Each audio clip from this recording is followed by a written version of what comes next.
ঠান্ডা খাই মুরগির আন্ডা ইচ্ছিরে লাগছে বহুত ঠান্ডা। সৌদি আরবে কফিলের যন্ত্রণায় 1971 সালে আমার দাদা পরদাদারা সৌদি ছেড়ে বাংলাদেশ এসে বসবাস শুরু করছিল। থ্যাংক ইউ দাদু। দাদা যদি সৌদি না ছাড়তো এতদিনে তো কফিলের ছেলেবেলের পেটে চলে যাইতাম। সবুজ শ্যামল বাংলাদেশে খুব রিল্যাক্সে আছি।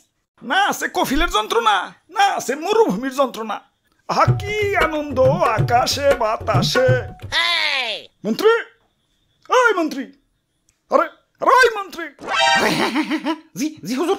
সারাদিন টিকটক দেখ লইব, রাত সবার কাম করবো কেঠা? তোমার জেঠা। আরে হুজুর দেখেন না, নেট দুনিয়া তো পুরাই ঠান্ডাময়। আপনি তো পুরাই ভাইরাল হয়ে গেছেন।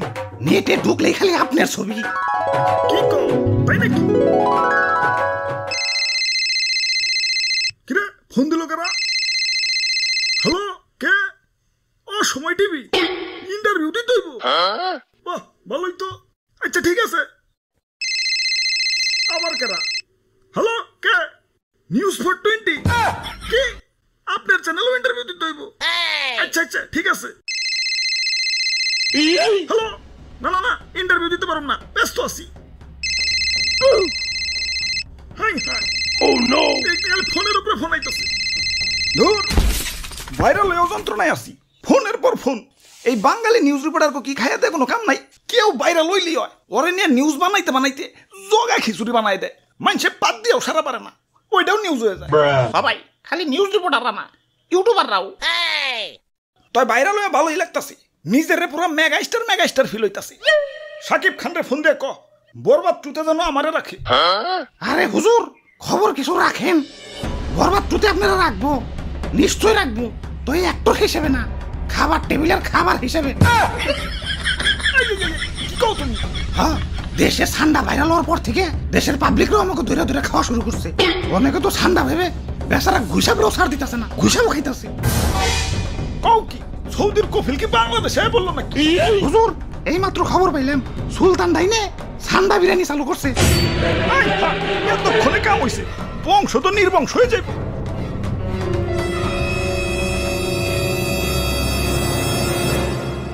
না অনেক হয়েছে, আর না, এর একটা ভিত করুনি লাগবো। মন্ত্রী, আমার সৈন্যদের প্রস্তুত করো, যা যা আছে সব কিছু নিয়ে এয়ারপোর্টে হাজির হও। দেশ ছেড়ে পলাই তুইব। গুসাব তোমরাও চলো, যে দেশে ইন্টারনেট নাই ওই দেশে যাবো।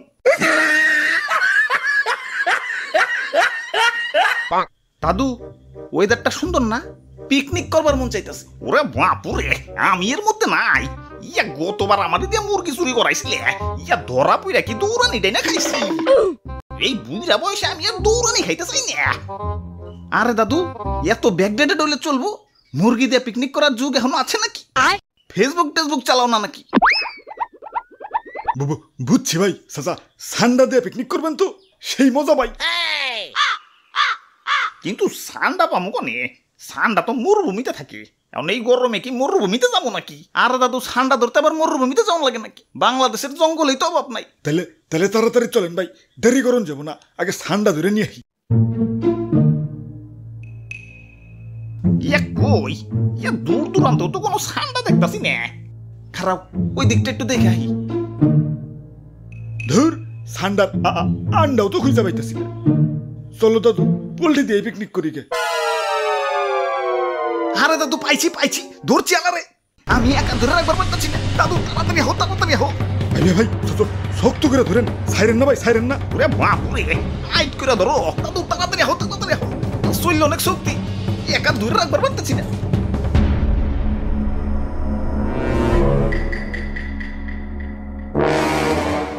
ওরে বাপুরে, ইয়া কেমন কেমন জানি দেখা যায়। ইয়া কুমির কুমির মনে হইতাছে না? আরে দাদু কি যে কও, কুমিরে তো ছোট নাকি? হ্যাঁ ঠিকই তো। ওরে বাপুরে, ইয়া কুমির তো ছোট না, কিন্তু কুমিরের বাচ্চা কইলাম ছোটই।